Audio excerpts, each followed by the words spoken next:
28 MLS players earn at least $1 million per year, but none of them play for the league's best team.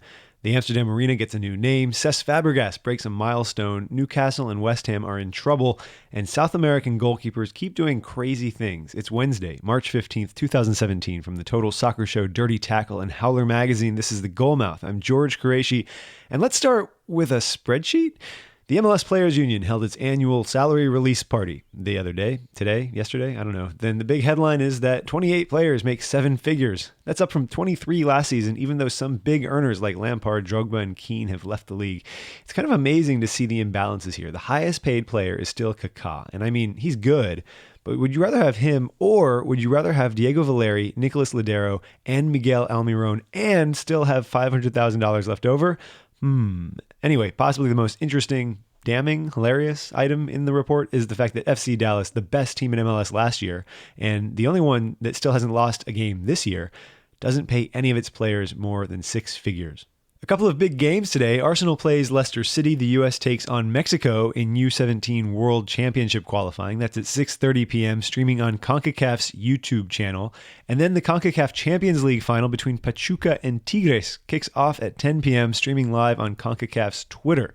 In other U17 news, yesterday Cuba beat Canada 2-1. It was Canada's second loss in two matches, and it means that our northern neighbors have no chance to qualify for the World Championship. Sorry, dudes. Ajax announced that the stadium heretofore known as the Amsterdam Arena will be renamed the Johan Cruyff Arena. Now, a Dutch person I know, Leander Scherlikens, insists that Dutch people actually pronounce his name Cruyff.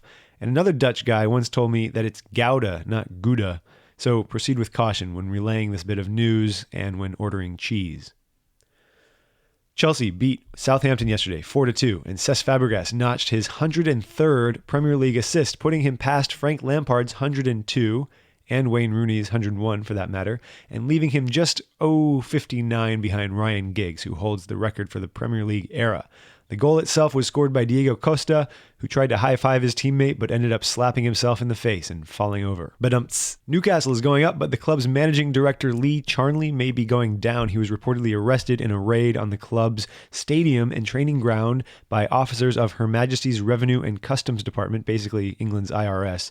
West Ham also was raided, as were various sites in France where there were also arrests. As David Kahn explains in The Guardian, quote, lucrative transfer deals between French and English clubs have become increasingly frequent in the Premier League era, and Newcastle United in particular have been noted for signing a series of players from French clubs. I've said Premier League era too many times in this podcast. No more, I promise. A statement by HMRC said, HMRC has arrested several men working within the professional football industry for a suspected income tax and national insurance fraud. And since all of this happened early this morning on Wednesday, that's pretty much all we know right now. If you're listening with children, you might want to skip ahead because this next bit is a little disturbing. La-di-da, la-di-da. Okay. I say this because whatever comes to light about those Newcastle and West Ham investigations, it can't possibly be as bad as Bruno de Fernandes de Souza. Is it Bruno? Bruno Fernandes de Souza's crime of killing the mother of his child and feeding her body to some dogs. You've heard this story already. It's not new. There is something new, though. I'll get to that. The Brazilian goalkeeper was convicted, then released on a technicality. Basically, Brazilian courts were too slow to hear his appeal. Look, people, I'm not an attorney, but you might want to fast track that one. In possibly the third most egregious case of bad judgment in this whole story, second division club Boa Esporte signed him to a 2-year contract. People would show up at games to protest, but there were also people who came to chant, Somos todos Bruno, we are all Bruno, which, really, guys, if you're just a men's rights truther, well, yeah, okay, I guess that kind of proves how dumb you must be. Never mind. It actually makes sense now that I think about it. Anyway, he played 5 games before Brazil's Attorney General was able to reverse the decision to release him by demonstrating that Bruno's own legal team was at least partly to blame for the delays. Aha! So now he's back in custody, and his lawyer has said they will be appealing that one again. Quote, Bruno is, like me, outraged and distressed. Well, that makes all of us, buddy. Let's end on a happy note, shall we? Yeah, that sounds good, right? Okay. Let's just remember, all goalkeepers are just a little kooky until proven homicidal. Matias de Turo, goalkeeper for Bolivar in Bolivia, scored by punting the ball into his opponent's net.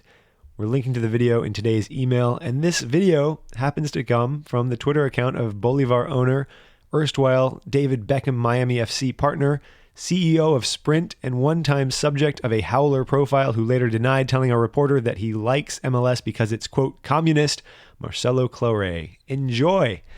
My name is George Qureshi. Taylor Rockwell will be with you tomorrow morning. We had a video chat yesterday, all the goalmouth dudes, and I found out that Taylor Rockwell is a thickly bearded man, like Danny Carvajal-esque beard going on there. It totally changes the way I hear his voice. It's very strange.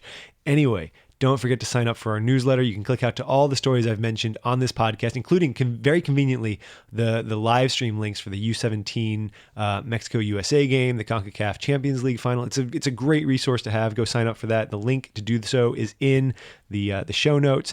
And I leave you with today's goalmouth top tip. If MLS is communist, then I want to be a communist.